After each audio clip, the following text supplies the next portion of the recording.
But today, like I said, I wanted to talk about specifically a story that you've explained to me a little bit, but I want the world to know. I feel like it's something that could be helpful to some, informative to others. Just something that put out there. That's what we do here. Shout out to everybody listening. Shout out to everybody watching. I appreciate you, and I wanted to get.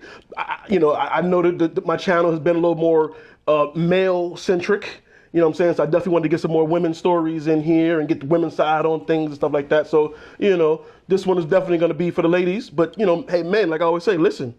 Your woman, your sister, mom, everybody might be going through something too, whatever. So pay attention so when she says some things, what she talking about. You know what I mean? So exactly. Let's start at the date, June 2nd, 2020.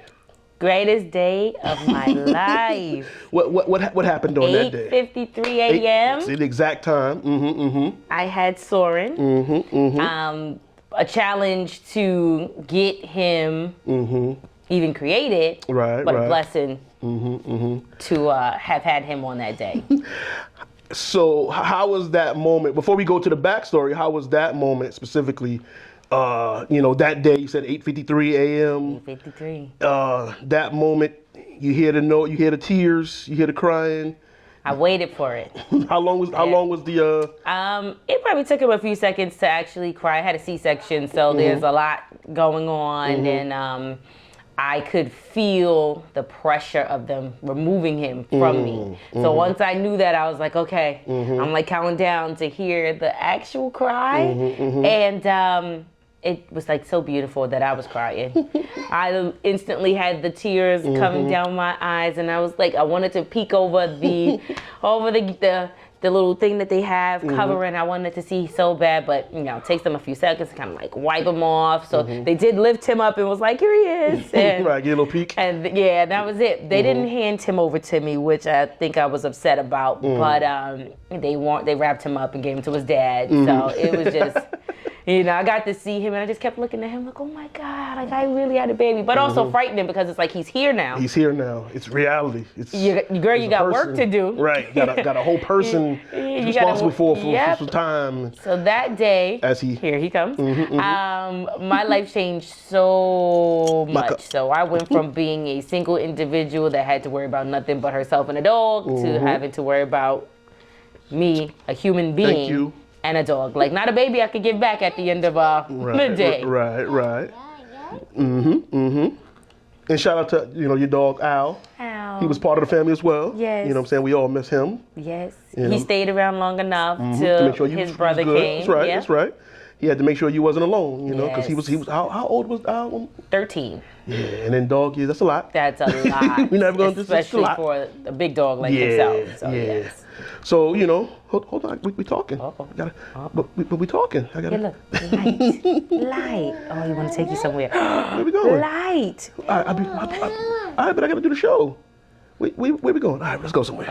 We're gonna take a walk. Oh, to the junkie room. It's so junky back there. But I gotta do the show. Brief intermission. So Soren had to show me some things, but June 2nd was the date where this part of the chapter began. Yes. But backstory, when did you yourself say, you know what, I'm ready to be a mother, want to be a mother, want to? In my early 20s, I wanted a kid because I hadn't graduated college. And I'm like, if it happens, it happens. Not necessarily trying to have a baby. Ooh, sorry. Not necessarily trying to have a baby. So I kind of put the idea on the back burner until I felt like I was in a serious relationship. And then when I finally got in one, I think you try without trying. And kept, every month go by, and I'm like, okay, still didn't happen. My doctor wanted to run some preemptive testing and just to softly see what could have been going on. So there was a mixture of things, maybe it's maybe it's just not your time, or maybe it's this. So I had so many tests. I had something called the histosalpingogram. I had 3 of those, and that is just getting an X-ray of your uterus. So they'll inject you with dye, and then they'll they want to see if the tubes are open. So one time I had to test, my tube was blocked. So they, So what was the name of it? You said the hysterectomy? hysterosalpingogram. Yeah, okay, back to that part. Okay. So after I did my second one showed that I had polyps. So I had to go in for surgery to get the polyps removed, and we were in hopes that now I would be able to have a baby without any issue. Didn't work. I was then put on Clomid. Clomid is normally a medication that will help you create eggs, and that runs the risk of you having multiples. The only thing with Clomid is you can only be put on it for a certain amount of cycles before it's ineffective. So I kind of like wanted to spread it out. So I did a round. It didn't work. We tried to go back the natural route. It didn't work. An option for IUI came up onto the table, which is intrauterine insemination. So I'm gonna put all the words in the bottom there. Yes. So you can Google those. So IUI became an option, but at the time I didn't know how invasive I wanted to be. So I did research. I did research clinics. It was as inexpensive as like $600. Okay. And I was like, I'm not really too sure if I want to, still want to, try in my 20s at this point. Right. Then I kind of gave up at some point of time. I did another round of Clomid and I gave up because I was like nearing the third time. And I was Now, like, at this point, was the doctors giving you like percentages or chances, or they just? Nope. Okay. At the time, my doctor was just like, let's try this. And then, Okay. see this specialist. I saw a slew of doctors. I saw endocrinologists, which they told me that I had like a very low vitamin D deficiency, which could have been, a reason. But you, in your mind, you're like, how does vitamin D affect not having a baby? Right. So now I'm like having prescribed vitamin D. I saw, at the time, my OBGYN's colleague, she was a fertility specialist in a sense.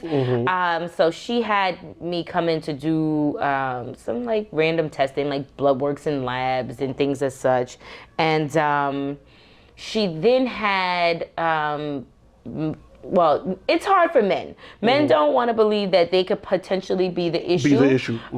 So it's really hard to get your guy to come in there and give them a sample, So my doctor then decided like, all right, so have intercourse, come in the 3-day window, and we're going to swab you and see what the, see how the semen are working. No problem. It shows that it was me, like, okay, the semen is fine, so there must be an issue here, but we never found like the underlying issue. I had to take a break from all of the medical exams and things and such, because I started to, I don't want to say I started to get into a depression, but like it wasn't one that I think anybody noticed. I went outside. Right. I smiled. If you ask me if I'm okay, I'm perfectly fine. But when I'm home and I'm alone, I'm in a dark place. You think it's on your mind. It's like, why not me? And I'm on social media and I'm watching everybody pop up with baby 1, 2, 3. And I'm like, how is it that not me? I think what also people don't understand is sometimes we're struggling internally, and it's, it could be anything that's affecting us. They tell you it could be stress, it could be this.